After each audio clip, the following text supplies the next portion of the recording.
আজ বন্ধুরা আমি আপনাদের সঙ্গে শেয়ার করব চাল কুমড়োর একটা নিরামিষ রেসিপি। আর সেই জন্য আমি সকাল সকাল চলে এসেছি মাঠে চাল কুমড়োর জমিতে। আজকে অনেক সবজি তোলা হবে। তো বন্ধুরা, আমি সোমা হ্যাপি ফ্যামিলির পক্ষ থেকে আপনাদের সকলকে স্বাগত। প্রতিদিনের মতো আজও চলে এসেছি নতুন একটা রেসিপি নিয়ে। আর এই যে দেখুন বন্ধুরা, কত চাল কুমড়ো কিন্তু এখনও গাছে রয়েছে। যে চাল কুমড়োগুলোকে তোলা হয়েছে সেগুলো কিন্তু এখানে রয়েছে। এখন এগুলোকে ব্যাগবন্দি করা হবে। আর আজকে কিন্তু বন্ধুরা আমি বানাবো চাল কুমড়োর একটা নিরামিষ রেসিপি। এখান থেকে একটা বড় চাল কুমড়ো আমি বাড়ি নিয়ে যাব। আর এই কুমড়োটাকে আমার খুব পছন্দ হলো, ভাবছি এটাকেই আজকে বাড়ি নিয়ে যাব। আর এই চাল কুমড়ো রেসিপি আজকে আপনাদের সঙ্গে শেয়ার করব।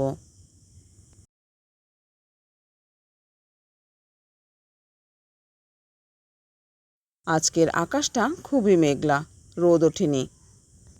ঘড়িতে এখন সকাল 7:30 বাজে। আর মাঠে কিন্তু এখন সকালবেলায় সুন্দর একটা মিষ্টি হাওয়া বইছে। এপাশে চাল কুমড়ো আর ওপাশে কিন্তু পটল রয়েছে। আর আজকে যেহেতু হাটবার ছিল, তাই চাল কুমড়োর সঙ্গে কিন্তু পটলও তোলা হয়েছে। আর এই সবজি তোলার জন্য মাঠে কিন্তু জন থাকে। যেহেতু সবজি এখন কমে গেছে, তাই এই সবজি তোলার জন্য লোক কিন্তু আজকে কম লেগেছে, মোট 4জনকে লেগেছে। আর এই যে দেখুন, এনাদের সবজি তোলা হয়ে গেছে, এনারা এখন বাড়ি ফিরে যাচ্ছে। আর এইখানে দেখুন বন্ধুরা, মাঠে কত শাক হয়ে রয়েছে। এই শাকগুলোকে আমরা শান্তির শাক বা ছেঁচি শাক বলি। আর এই শাকটা খেতে কিন্তু দারুণ লাগে। আর এই যে দেখুন পটল, এই বর্ষার সময় পটল একটু কম হয়। 2 জমি মিলে প্রায় 3 বস্তা পটল হয়েছে। দিন 15 আগে পর্যন্ত কিন্তু 8 থেকে 10 বস্তা করে পটল উঠেছিল। আর এখানে রয়েছে ফুলকপি গাছ। এটা পটলের মধ্যে দিয়েই লাগানো আছে। এই ফুলকপি গাছে কয়েকদিনের মধ্যেই কিন্তু ফুল এসে যাবে। আর এই যে বন্ধুরা, এই জমিতে রয়েছে এই যে 1.5 বস্তা পটল। এখানে 1 বস্তা আর ওই পাশে রয়েছে হাফ বস্তা। এই যে, তো যাই হোক বন্ধুরা, সবজিগুলো এখন তো হাটে যাবে আর আমিও বাড়ি চলে যাব। সকালে বাড়ি ফিরে এসে আমি কিন্তু আমার বাকি কাজগুলোকে করে নিয়েছি। এখন দুপুরে রান্নাটা বসিয়ে দেবো। অফ ক্যামেরায় চাল কুমড়োর খোসাটাকে আমি ছাড়িয়ে নিয়েছি। আর কুমড়োটাকে 2 টুকরো করে নিয়েছি। এটা কিন্তু ভালো করে জল দিয়ে ধুয়েও নিয়েছি। আর এই চাল কুমড়োটাকে এই গ্রেটারের সাহায্যে আমি গ্রেট করে নেব। গ্রেটারের বড় ছিদ্রটা দিয়ে আমি এটাকে এখন গ্রেট করে নিয়েছি। চাল কুমড়ো কিন্তু রান্নার পর অনেক সময় তরকারিটা টক টক লাগে, তাই আমরা যদি চাল কুমড়ো এইভাবে গ্রেট করে নেওয়ার পর একটু লবণ মাখিয়ে জলটাকে চিপে ফেলে দেই, তাহলে কিন্তু আর টক হবে না। লবণ মাখিয়ে ঠিক এইভাবে চেপে জলটাকে বার করে দিতে হবে। এদিকে ওভেনে কড়াই বসিয়ে কড়াইটাকে ভালো করে গরম করে নিয়েছি। এখন এর মধ্যে দিয়ে দিলাম অল্প পরিমাণে সর্ষের তেল। এখন তেলটাকেও ভালো করে গরম করে নেব। তেলটাকে ভালো করে গরম করে নিয়ে আমি এর মধ্যে দিয়ে দিলাম বড়ি। আমার পরিমাণ মতো আমি হাফ বাটি বড়ি দিয়ে দিলাম। এই বড়িগুলোকে এখন একটু লাল লাল করে ভেজে নেব। আর এখন বড়িগুলো কিন্তু বেশ লাল লাল করে ভেজে নিয়ে আমি তুলে নিয়েছি অন্য পাত্রে। কড়াইতে তেলের পরিমাণ কম থাকায় আমি আবারও দিয়ে দিলাম পরিমাণ মতো তেল। পরিমাণ মতো তেল দিয়ে তেলটাকে গরম করে নিয়ে এখন আমি এর মধ্যে দিয়ে দিলাম হাফ চা চামচ সাদা জিরে আর একটা শুকনো লঙ্কা। ফোড়নটা দিয়ে একটু নেড়ে চেড়ে নিলাম। একটু সময়টাকে নেড়ে চেড়ে নেওয়ার পর শুকনো লঙ্কা আর জিরে কালারটা চেঞ্জ হয়ে গেলে তখন আমি দিয়ে দিলাম ডুমো করে কেটে রাখা আলু। আলু দেওয়ার পর দিয়ে দিলাম সামান্য পরিমাণে লবণ। আলুটাকে কিন্তু এখন আমি হালকা লাল করে ভেজে নেব। আর আলুটা তাড়াতাড়ি সেদ্ধ হওয়ার জন্য আমি কিন্তু কড়াইটাকে 5 মিনিট ঢেকে রেখেছিলাম। কড়াইয়ের ঢাকাটা খুলে নিয়ে আবার এটাকে ভালো করে উল্টে পাল্টে নেড়ে চেড়ে নিলাম। আলুগুলো কিন্তু এখন আমার হালকা লাল করে ভাজা হয়ে গেছে। এবার আমি এর মধ্যে দিয়ে দেবো গ্রেট করে রাখা চাল কুমড়ো। তবে এই চাল কুমড়ো থেকে কিন্তু আমি জলটাকে বের করে নিই। আমি এইভাবেই এটাকে রান্না করব। গ্রেট করে রাখা পুরো চাল কুমড়োটাকে কিন্তু এখন আমি দিয়ে দেবো কড়াইতে।